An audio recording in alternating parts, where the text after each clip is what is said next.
surga, terima kasih pada malam hari ini untuk mendengarkan sebagian dari firman-Mu. Kiranya apa yang hamba-Mu sampaikan pada malam hari ini dapat menjadi terang bagi teman-teman sekalian. Begitu juga buat Bapak yang menilai kami pada malam hari ini, berikan kekuatan, kebijaksanaan, supaya dapat menilai kami dengan baik. Terima kasih Bapak, di dalam nama-Mu kami serahkan kegiatan kami. Amin. Amin. Baik, sekali lagi selamat malam, shalom. Pada kesempatan ini saya akan memaparkan beberapa materi yang berkaitan dengan mata kuliah kita homiletika. Nah, kita langsung saja.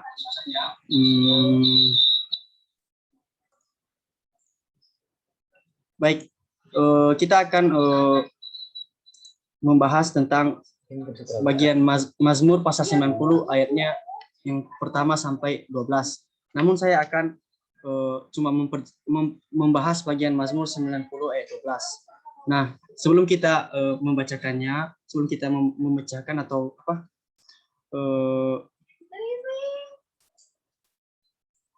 membahas lebih dalam lagi, saya akan memaparkan beberapa pendahuluan. Nah, yang pertama, kehidupan manusia selalu dipenuhi dengan peristiwa-peristiwa atau kejadian-kejadian yang secara terus-menerus terjadi dalam kehidupan. Nah, HP-ku tadi mana? Mana HP-ku di atas? Enggak ada materi ke situ. Bentar ya.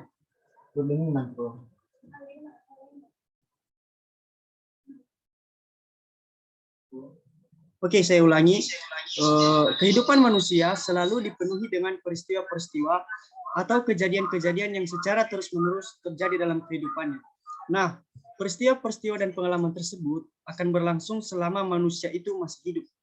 Dan bahwa hal tersebut adalah hal yang wajar dan akan berlangsung seumur hidup. Nah, peristiwa-peristiwa tersebut dapat berupa peristiwa yang baik dan peristiwa yang buruk.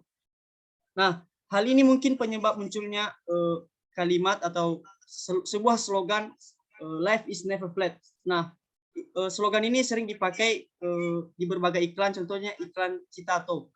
Nah, dalam kalimat ini menggambarkan bahwa hidup itu tidak datar-datar saja. Pasti ada cerita, ada kisah di balik kehidupan sehari-hari. Nah, tak jarang juga peristiwa-peristiwa berkesan, baik peristiwa menyenangkan maupun peristiwa buruk, mempengaruhi kehidupan manusia. Nah, peristiwa dan pengalaman-pengalaman tersebut juga akan membentuk kepribadian, karakter, dan tabiat manusia. Apa yang dialami seseorang sebagian besar mempengaruhi cara dia hidup ke depannya. Jadi, apa yang dialami untuk saat ini pasti akan berpengaruh terhadap kehidupannya di masa depan. Dan itu sudah sudah menjadi hal yang wajar bagi manusia selama manusia itu masih hidup. Seperti yang sudah saya katakan tadi bahwa proses ini akan terus berlanjut seumur hidup. Kemudian, manusia dan hidupnya terikat dengan waktu. Ini merupakan bagian dari fakta hidup juga. Waktu merupakan hal yang sangat berharga, sehingga muncul kalimat yang lain yang terkenal adalah waktu adalah uang. Nah, kalimat ini udah lama sekali saya dengar. Pas saya masih SD juga kalimat ini udah ada. Mungkin jauh juga di zaman sebelumnya juga, mungkin di zaman Bapak juga dulu waktu masih sekolah udah pernah mendengar waktu adalah uang. Saya juga bingung ya, kenapa orang-orang pada zaman dulu dan zaman sekarang masih saja suka dengan kalimat ini atau dijadikan sebagai kata-kata mutiara gitu. Nah, kalimat tersebut sudah cukup menggambarkan dengan jelas bahwa waktu adalah hal yang sangat berharga. Nah, waktu akan terus berjalan dan seiring berjalannya waktu, peristiwa-peristiwa kehidupan akan terus berjalan dan tak dapat diulang kembali. Nah, ini mungkin alasan mengapa waktu sangat berharga. Setiap detik dan menit dan jam memiliki kesempatan dan waktu yang tak dapat diulang. Nah, pada materi ini akan dibahas mengenai waktu dan kaitannya dengan kehidupan manusia, serta pentingnya berefleksi bagi orang-orang percaya berdasarkan Mazmur pasal 90. Nah, mari membaca Mazmur pasal 90 ayat 12. Saya akan membacakannya. Ajarlah kami menghitung hari-hari kami sedemikian, sehingga kami beroleh hati yang bijaksana. Sekali lagi, ajarlah kami menghitung hari-hari kami sedemikian hingga kami beroleh hati yang bijaksana. Nah, dari Mazmur pasal 90 ayat 12 ini saya memberikan tema yaitu pentingnya berefleksi. Sekali lagi, pentingnya berefleksi. Nah, Mazmur 90 ini merupakan doa yang dituliskan oleh Musa pada masa bangsa Israel dibuang oleh Tuhan selama 40 tahun di padang gurun. Nah, Allah membuat bangsa Israel berputar-putar di padang gurun selama 40 tahun akibat dari ketidaktaatan. Nah, kita langsung masuk ke materinya. Apa sih makna berefleksi?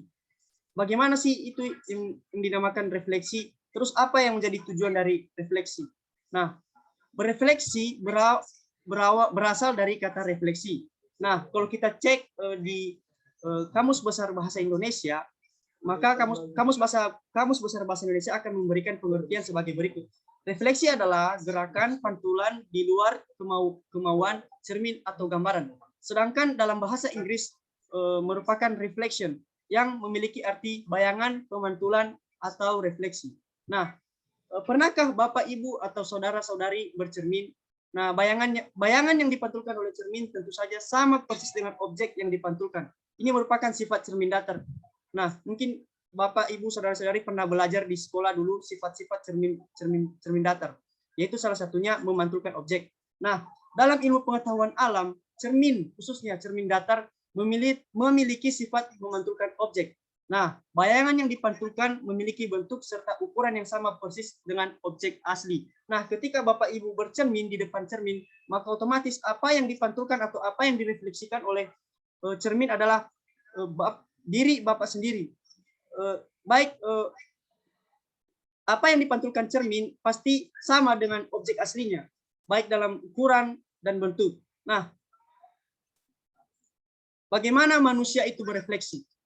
Manusia berefleksi artinya manusia melihat kembali dirinya sendiri, bercermin atau merenungkan setiap tindakan yang telah dilakukan. Nah, saya juga salah satu orang yang berkembang karena hasil refleksi. Nah, saya selama 12 tahun bersekolah, saya adalah orang yang berefleksi. Bukan karena ini karena hal terpaksa juga, karena sekolah dulu mewajibkan buat setiap siswa-siswinya berefleksi. Nah, kegiatan berefleksi ini biasanya dilakukan setelah ujian atau akhir semester. Nah, pada Mazmur 90 mencatat doa Musa yang meratapi kehidupan manusia. Dan kalau kita amati lagi dari kitab-kitab Mazmur ini, sebagian besar kitab Mazmur berisi refleksi-refleksi dari beberapa tokoh Alkitab. Nah, Musa meratapi kehidupan dengan cara melihat kembali apa saja yang telah Musa dan bangsa Israel lakukan saat keluar dari tanah Mesir hingga membuat Tuhan murka. Dalam nats ini dikisahkan bagaimana Musa benar-benar merendahkan diri di hadapan Tuhan. Bapak, Ibu, dan saudara-saudara bisa membacanya nanti di rumah, membacanya dengan lebih jelas lagi. Musa meratapi kesalahan bangsa Israel dengan cara menyesal dan dengan rendah hati. Musa mengakui kesalahan dan siap menerima hukuman atau konsekuensi dari Allah. Nah, pada ayat 12 ini dikatakan bahwa ajarlah kami menghitung hari-hari kami sedemikian hingga kami beroleh hati yang bijaksana. Ayat tersebut merupakan hasil dari refleksi serta evaluasi Musa. Nah, dari hal ini kita dapat melihat bahwa Musa merupakan orang yang berefleksi. Bapak, Ibu, saudara-saudari, masih banyak juga tokoh-tokoh lain yang senang sekali berefleksi. Contohnya Raja Daud, Salomo, dan banyak lagi tokoh-tokoh Alkitab yang senang sekali berefleksi. Dan kita bisa menikmati hasil-hasil refleksi mereka di dalam Alkitab. Seperti kitab Mazmur, Amsal, Pengkhotbah, dan masih banyak juga kitab lainnya. Nah, bagaimana juga manusia berefleksi? Manusia terkadang melakukan refleksi dengan cara memikirkan apa saja yang telah ia lakukan, bagaimana ia menghabiskan waktunya, serta apa yang akan dia lakukan ke depannya. Nah, setelah melakukan refleksi, manusia cenderung akan melakukan evaluasi dan mengambil keputusan yang tepat terhadap apa yang akan dilakukan ke depannya. Nah, dalam Mazmur 90, Musa berefleksi dengan cara mengingat semua kesalahan yang telah dilakukan bangsa Israel dan mengakui kesalahan dengan penuh kerendahan diri. Nah, dalam Mazmur pasal 90 ini juga Musa berefleksi, yang menjadi poin refleksi Musa adalah mengingat kembali apa yang telah ia lakukan, apa yang telah bangsanya lakukan, dan dengan rendah hati mengakui semua kesalahan yang telah mereka lakukan. Nah, Musa mengevaluasi permasalahan-permasalahan yang mereka alami serta meminta ampun atas kesalahan dan siap menerima konsekuensi dari Tuhan. Nah, orang Kristen berefleksi dengan cara mengambil waktu sendiri serta mengambil waktu saat teduh. Dengan penuh kerendahan hati, kita perlu mengakui kesalahan kita di hadapan Tuhan, disertai dengan hati yang penuh penyesalan. Jadi, ketika kita berefleksi, kita harus benar-benar mengambil waktu saat teduh, waktu sendiri, di mana kita bisa berkomunikasi kepada Tuhan. Nah, di dalam komunikasi kita harus benar-benar merendahkan diri kita di hadapan Tuhan dan mengakui kesalahan apa yang sudah kita lakukan, kita akui di hadapan Tuhan. Nah, selanjutnya kita perlu memohon ampun dan berkomitmen untuk terus memperbaiki diri. Nah, kalau kita baca pada ayat 12 ini, kita dituntut untuk sadar bahwa waktu merupakan anugerah Tuhan dan kita harus dengan rendah hati meminta petunjuk untuk menghitung hari-hari supaya kita dapat dengan bijaksana menjalankan kehidupan sesuai dengan apa yang Tuhan kehendaki. Nah, apa yang menjadi tujuan refleksi? Nah, tujuan merefleksi adalah untuk membangun diri baik dari segi rohani maupun segi intelektual. Saya akan menceritakan pengalaman saya selama saya bersekolah. Saya selama 12 tahun bersekolah, saya adalah orang yang berefleksi. Karena berefleksi merupakan hal yang wajib dulu bagi kami. Nah, biasanya pihak sekolah melakukan refleksi di saat akhir semester atau setelah ujian. Nah, menurut saya itu adalah hal yang paling membosankan. 12 tahun saya berefleksi, menulis refleksi, dan bagi saya itu merupakan hal yang paling membosankan. Mengapa? Karena saya masih belum sadar apa yang dimaksud dengan dan tujuan dari berefleksi yang sebenarnya.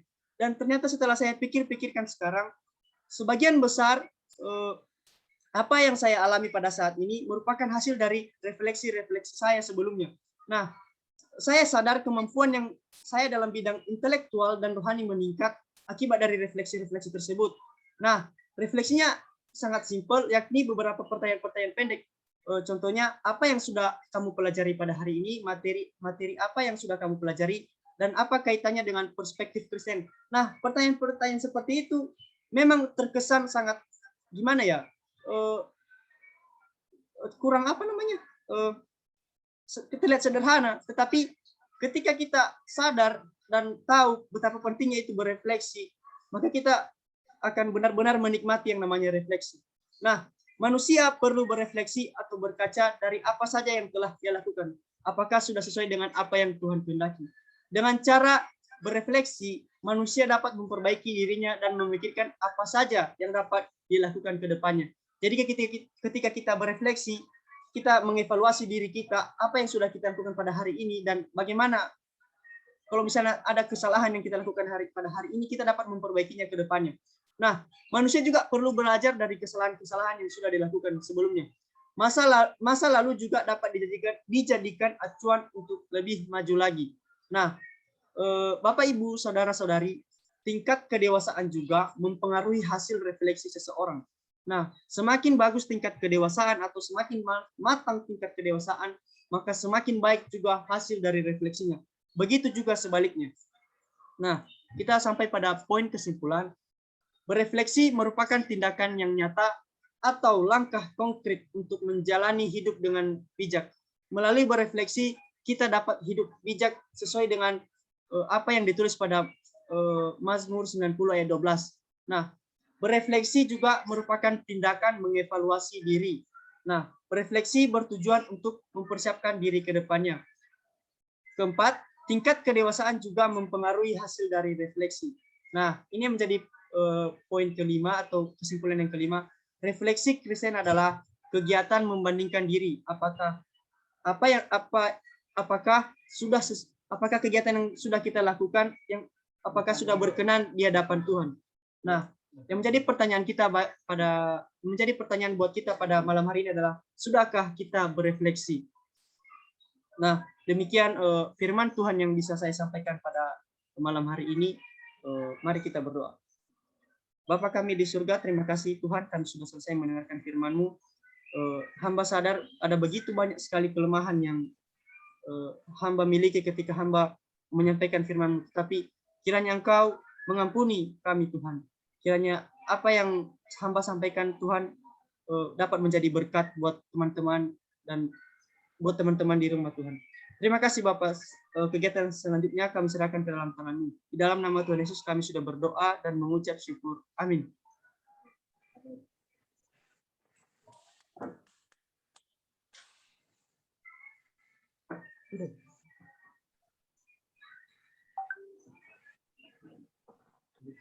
Baik, malam ini ada 4 orang dan sudah 25 orang yang sudah khotbah. Berarti sisanya berapa lagi ya? Berapa orang dalam kelas ya? 7 orang lagi. 7. Ya, sekitar 14. Nah, kita sepakat kapan? Besok bagaimana? Jam berapa kalian bisa besok? Atau hari Sabtu? Hari Sabtu. Ada yang bisa hari Sabtu? Sabtu bisa Pak, tapi sore. Ya, jam berapa? Jam-jam 3, Halo? jam-jam 3 atau jam 4 Pak. Orang ibadah. Sabtu, hari Sabtu. Jam 3 jam 4. Ibadah apa hari Ibadah yud. Jam 2 Pak kosong. malam? Sore. Nggak usah ibadah yud dulu. Ini kuliah ini. Nggak usah ibadah yud. Bisa Pak mulai dari jam 2.